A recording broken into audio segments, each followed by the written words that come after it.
Saludos, les habla la periodista Omaya Sosa Pascual, editora de la revista de salud mental y bienestar EsMental. Nos encuentran en esmental.com y en las redes sociales. Hoy estaré conversando con el psiquiatra Dimas Javier Tirado Morales sobre todo lo relacionado a la esquizofrenia, los síntomas, el diagnóstico y los tratamientos disponibles con motivo del Día Mundial sobre esta enfermedad que se celebra este año, el 24 de este mes, viernes 24 de este mes. Bienvenido, doctor Tirado. Saludos, Omaya, gracias por la invitación.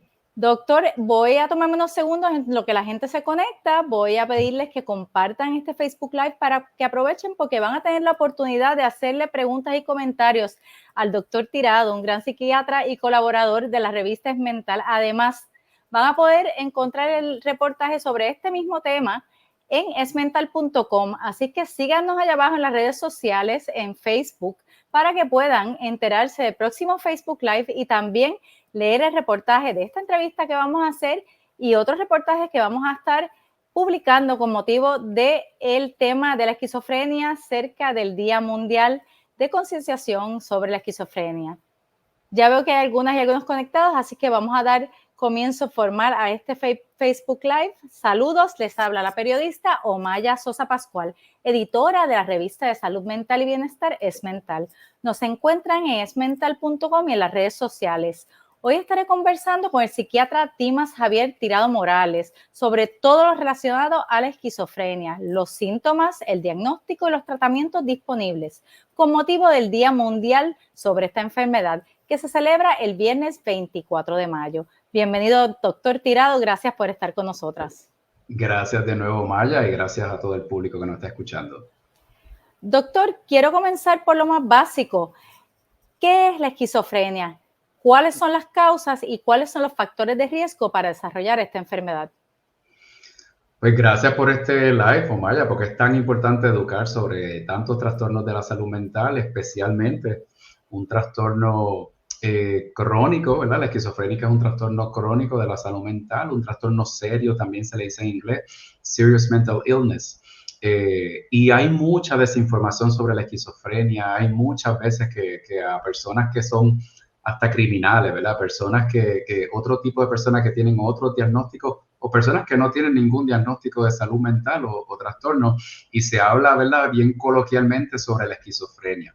La esquizofrenia está detallado, ¿verdad? Tiene unos criterios en el libro que utilizamos para diagnosticar, que es el libro de la Asociación Americana de Psiquiatría, el DSM, que ya está por su quinta edición, ¿verdad? Formal, tiene varias subediciones, pero su quinta edición. Es un trastorno crónico, como mencioné, que tiene 3 grupos principales de síntomas, ¿verdad? Que están los síntomas psicóticos, que en eso podemos encontrar alucinaciones, ¿verdad? Son los más comunes que vamos a asociar a la esquizofrenia. ¿Verdad? Las alucinaciones mayormente son auditivas, pero puede haber todo tipo de alucinaciones visuales, táctiles, etcétera. Aparte de la psicosis, son las ideas delirantes, ¿verdad? O los delirios, como se le llama por el anglicismo en inglés, que hay todo tipo de delirios, ¿verdad? Paranoide o paranoicos, delirios de celotípico, ¿verdad? De celos y religiosos, etcétera, etcétera. Y aparte de la psicosis, que es una parte fundamental, pues están los síntomas que llamamos negativos. Los síntomas de psicosis son los positivos. Los síntomas negativos son bien importantes porque son muchas veces los que podemos ver un poquito antes de cuando se desarrolla como tal por completo la esquizofrenia. En síntomas negativos vamos a ver mucho aislamiento. Personas que empiezan a actuar de una manera un poquito errada, un poquito rara, se aíslan, no tienen problemas con la higiene, que ya no se quieren bañar, no se quieren vestir, ¿verdad? De una manera limpia. Y personas que empiezan a actuar un poquito raro. Como mencioné, pues esos síntomas los podemos ver muchas veces antes de eso. Y la otra parte bien importante son los síntomas cognitivos o cognitivos. Esos síntomas, pues va a haber un trastorno, ¿no? De la procesación, el procesamiento de la información. Van a haber problemas para poder entender, para poder procesar la información, para luego poder ejecutar la información, lo que llamamos la función ejecutiva. Y este tipo de persona, pues a veces va a hablar de una manera rara, como que no te puede seguir esa línea de pensamiento, o no te puede entender, ¿verdad? O llevar una conversación como cualquier otra persona. Doctor, ¿cuál es la prevalencia de esta enfermedad en Puerto Rico y cuáles son las poblaciones más afectadas? O sea, quisiera que también abundara un poco, aparte, ¿verdad?, en ese posible perfil de las personas más vulnerables. ¿A qué edad también se pueden presentar estos síntomas en general, ¿verdad? Aunque sean poblaciones menos afectadas, porque pues hay un mito de que esto no le da a los menores de edad y entiendo que eso no es cierto, así que le he dado aquí una pregunta bastante amplia. ¿Quiénes Sí, son sí. los más afectados? Bien importante, Omaya. Sí, como psiquiatra de niños muchas veces me llegan casos, muchas veces porque ya sea los padres o algún familiar bien cercano tiene el historial de esquizofrenia. Y entonces pues los padres están bien preocupados que los síntomas que el niño o la niña está demostrando sean de esquizofrenia. La realidad es que es bien extremadamente raro en la niñez y en la adolescencia temprana.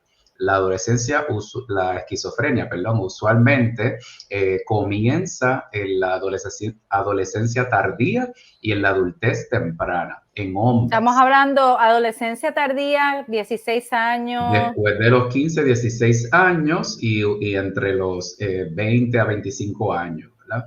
Es también, ¿verdad? No es raro que sea esa edad porque es lo que llamamos la edad transicional.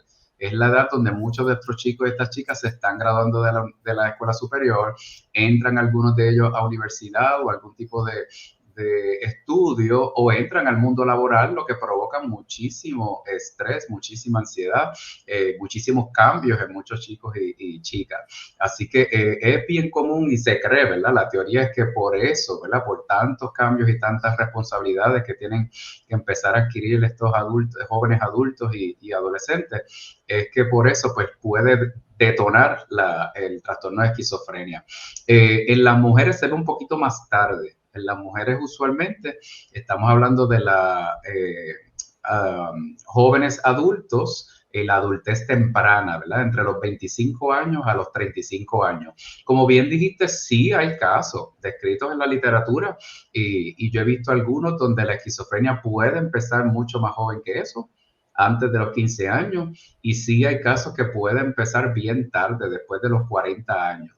Pero claro, cada caso pues tiene que tomarse con pinza, hay que hacer un buen historial, hay que hacer un buen diagnóstico, hay que descartar muchísimas otras condiciones físicas y psiquiátricas antes de hacer un diagnóstico de un trastorno de esquizofrenia. La prevalencia es una pregunta bien importante porque es uno de estos diagnósticos o trastornos que se han hecho estudios en muchas partes del mundo y siempre es la misma, siempre es el 1% o siempre es bien similar, alrededor de un 1%. O sea, que estamos hablando que alrededor de 35,000 personas en Puerto Rico padecen de un trastorno de esquizofrenia.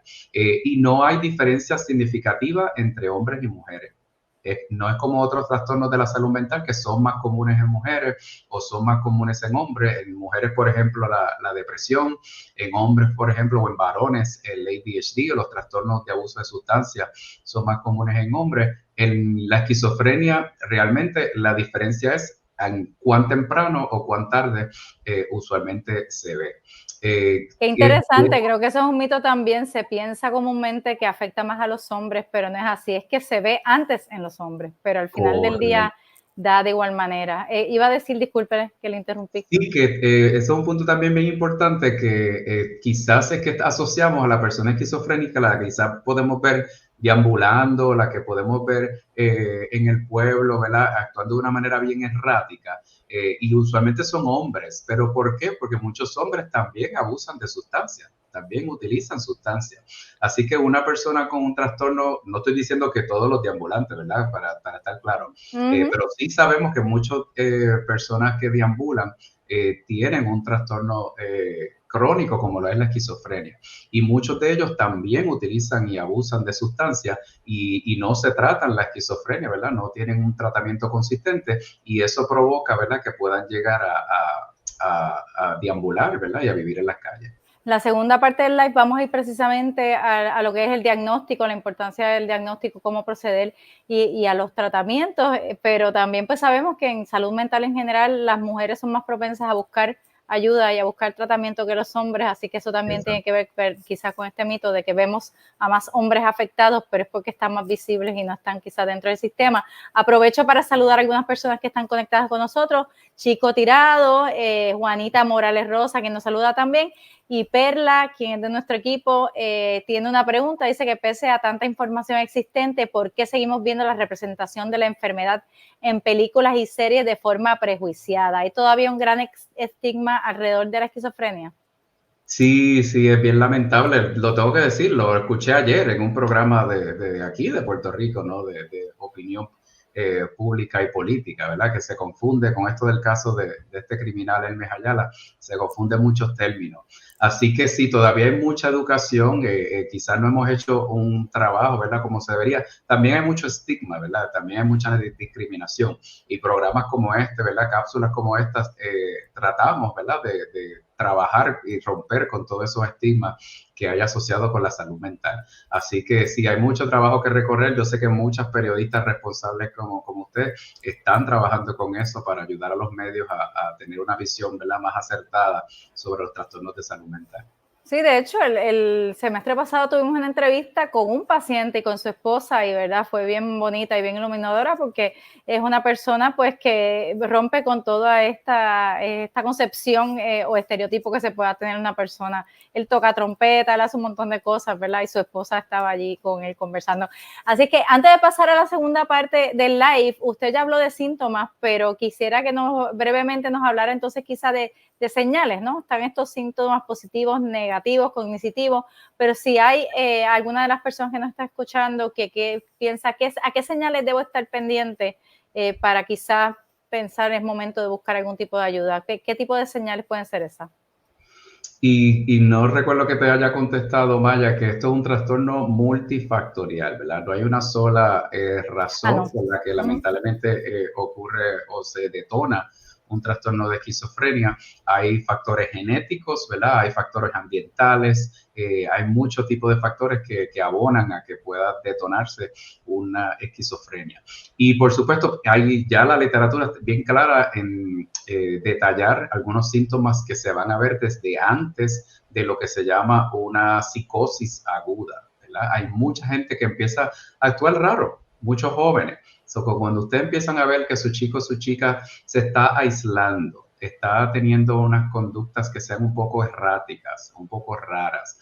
El aprovechamiento académico, que esto es uno de las banderas rojas más fáciles, ¿no?, de ver en depresión y muchos trastornos de salud mental. Así que cuando el aprovechamiento académico empieza a disminuir, muchos desertores lamentablemente son que tienen algún trastorno de salud mental. Y alguna otra comportamiento, ¿no?, que estén haciendo que pueda resultar que está un poquito raro. Por supuesto, cuando ya está en una psicosis activa, es importante tomarlo en serio.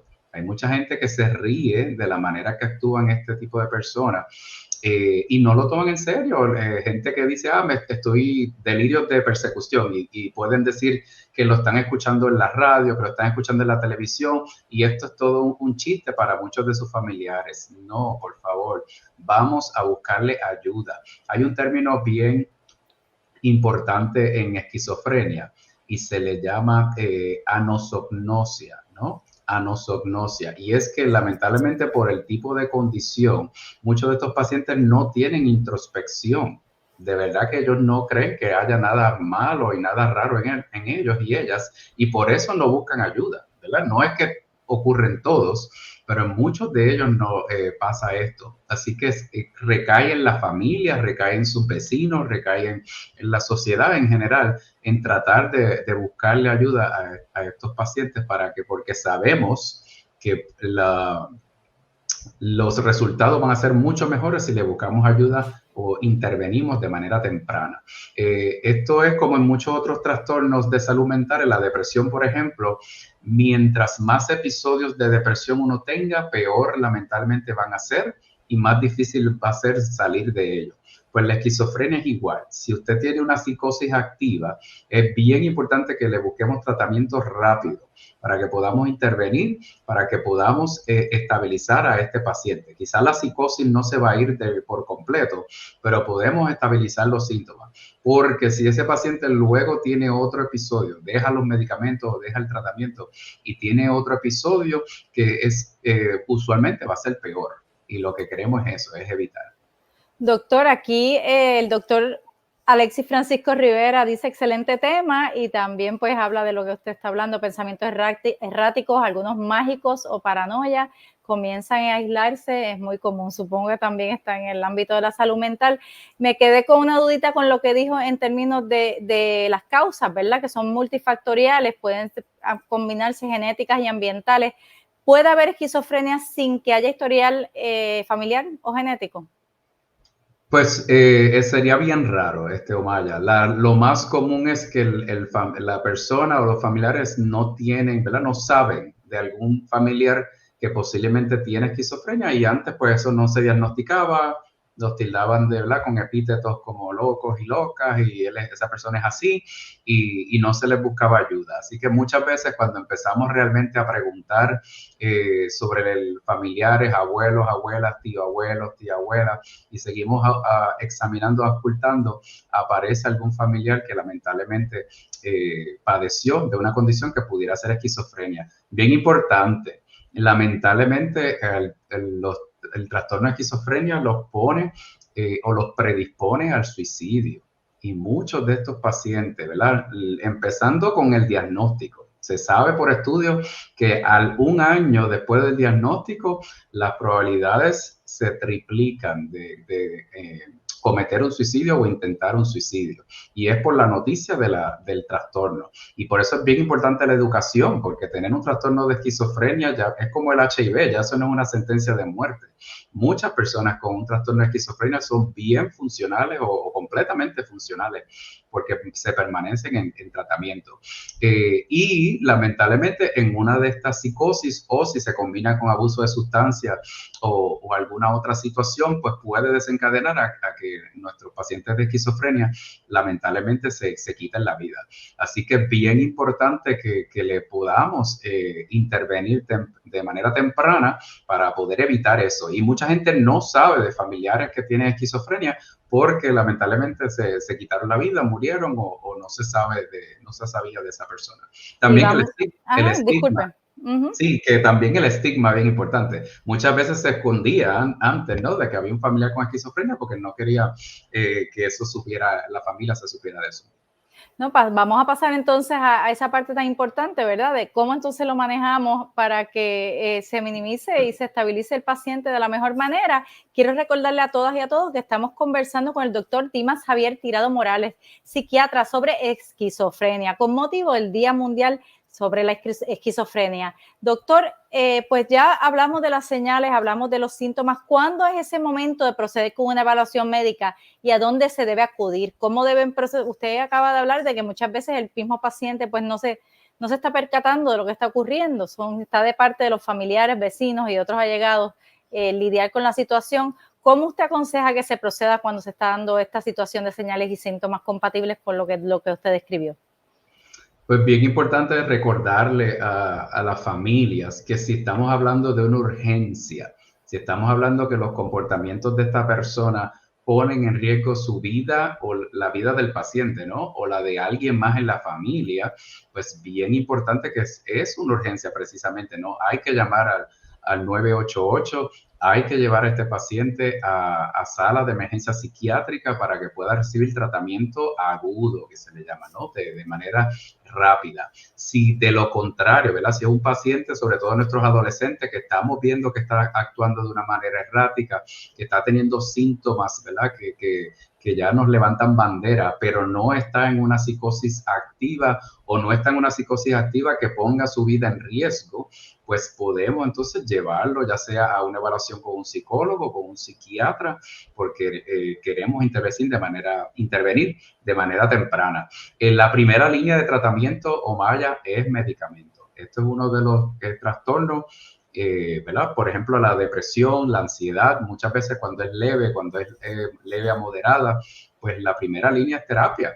Pero lamentablemente la esquizofrenia es algo mucho más biológico, es mucho más orgánico y requiere tratamiento psicofarmacológico.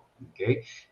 Hay ahora muchísimos medicamentos, mucho más nuevos, que se trata de evitar muchísimos de los efectos secundarios, ¿verdad? Antes, muchos pacientes no se mantenían en tratamiento por los efectos secundarios de los medicamentos, pero ahora pues hay muchas más opciones. Y además, muchos pacientes pues dejaban el tratamiento psicofarmacológico porque se cansaban de tomar medicamentos. Y ahora tenemos las famosas inyecciones, ¿verdad? Que pueden durar mucho tiempo, 2 semanas, 1 mes, 3 meses y hasta 6 meses. Y esas inyecciones están disponibles aquí en Puerto Rico y algunos de los planes médicos las pagan porque saben que se ahorra muchísimo más dinero manteniendo a estos pacientes estables que con múltiples hospitalizaciones. Si continúo, ¿verdad? Aparte de los medicamentos, pues muy importante, los medicamentos no son mágicos, ¿verdad? No es todo. Es bien importante esa educación que se puede proveer con un profesional de la salud mental, sea psicólogo, psiquiatra. Es bien importante educar a la familia para que puedan estar, y los cuidadores, porque muchas veces terminan siendo cuidadores, para que puedan educar a este chico, puedan educar a toda la familia para que estén engaged, estén involucrados en el tratamiento de este paciente. Hay los equipos que están dirigidos y enfocados en mantener la estabilidad de estos pacientes y muchas veces requieren una manejadora o un manejador de caso. Así que hay muchísimas trabajadoras sociales que trabajan como manejadores de casos, incluso en los planes médicos, y ayudan a estos pacientes ¿verdad? Los llaman, mira, estás tomando los medicamentos, no fuiste a la farmacia a buscar los medicamentos, no fuiste a tu cita de tal fecha, fuiste a tu médico primario, ¿verdad? Por esto de los efectos secundarios. Así que ese manejo, ¿verdad? Y esa coordinación de servicios es bien importante. Y además de esto, hay algunos pacientes que se consideran mucho más crónicos y más difíciles de tratar, que se pasan hospitalizándose muchas veces. Pues ahora tenemos los famosos ACT Teams o equipos de comunitarios de tratamiento asertivo. Y ya eso está en Puerto Rico, ¿okay? Los famosos ACT Teams. Y básicamente es un tratamiento multisectorial donde es mucho más activo, ¿verdad? Estas personas van a la casa de los pacientes, los buscan, los llevan a buscarle tratamiento, les dan entrenamiento de rehabilitación vocacional, que es tan importante para que estos chicos y chicas se sientan que son productivos y que aportan a la sociedad. Así que esa parte de la rehabilitación vocacional también es fundamental. Qué interesante, doctor. Vamos a tener que hacer un reportaje con usted sobre eso porque no había escuchado de esos equipos que ya están disponibles en Puerto Rico. Ya lo trataremos con más amplitud, ¿verdad? Y cuidado, pero me gustaría que brevemente dijera dónde se consigue eso, cómo se contactan esos equipos, de qué estamos hablando, porque debe haber gente interesada que nos está escuchando. Sí, esto ojalá, ¿verdad?, esté mucho más disponible. Así que esta es la parte de la abogacía que siempre tenemos que hacer, porque los ACT Teams tienen mucha evidencia científica de que funcionan, ¿verdad?, de que minimizan las hospitalizaciones o las eliminan, de que mantienen la estabilidad de los pacientes y que tienen mejores resultados al estar estables por mucho más tiempo. Entiendo que hay varios ACT Teams en la región de Cagua, estoy seguro, porque hay un colega, el doctor Ángel Vega, que trabaja en ACT Teams con otros profesionales allá. Así que no creo que esté en toda la isla ya disponible, pero en varias áreas de Puerto Rico ya está disponible, y esto es algo que está promoviendo AMSCA, ¿verdad?, que está promoviendo el gobierno gracias a muchas subvenciones federales. Así que es algo que se está moviendo y esperamos que se siga moviendo para que llegue a todas las regiones de Puerto Rico. Pues ya se nos ha acabado el tiempo, realmente se ha ido volando, pero quisiera que le diera una recomendación final así bien puntual a los pacientes y familiares que puedan estar nos escuchando, que quizás, ¿verdad?, te están lidiando con un paciente o entienden que van a tener que proceder porque sospechan que su ser querido está afectado con esta enfermedad. ¿Qué puedes recomendar a las personas que nos están oyendo? Pues mira, mucha empatía, Omaya. It takes a village, ¿verdad? Dicen para criar un hijo o una hija, definitivamente para cuidar a un paciente de salud mental y un paciente de salud mental crónico como la esquizofrenia requiere de mucha paciencia, mucha empatía, de mucho apoyo de los familiares, de muchos recursos del Estado y de toda la comunidad. Así que definitivamente, ¿verdad? Por los hijos uno hace lo que sea. Así que mucha empatía a todos estos padres, madres, abuelos, abuelas que muchas veces se encargan de estos adultos ya con esquizofrenia, de las parejas que son los que mantienen a muchas de sus parejas estables. Mucha empatía, seguir buscando recursos, seguir abogando, ¿no? Porque nuestros líderes en el gobierno puedan seguir invirtiendo en la salud mental de nuestro Puerto Rico. Muchas gracias, doctor Dimas Javier Tirado Morales, psiquiatra, por compartir con nosotras y con nosotros sobre este importante tema, sobre la esquizofrenia, en la previa al Día Mundial de la Esquizofrenia. Y también a ustedes, en especial a ustedes por su sintonía. Recuerden seguir a Esmental en las redes sociales para que se enteren de nuestros próximos contenidos y nuestros próximos Facebook Lives. Y buscar los contenidos sobre esquizofrenia que vamos a estar publicando a partir del día de hoy en www.esmental.com. Sin más, los dejo con buenos deseos. Gracias, doctor. Gracias.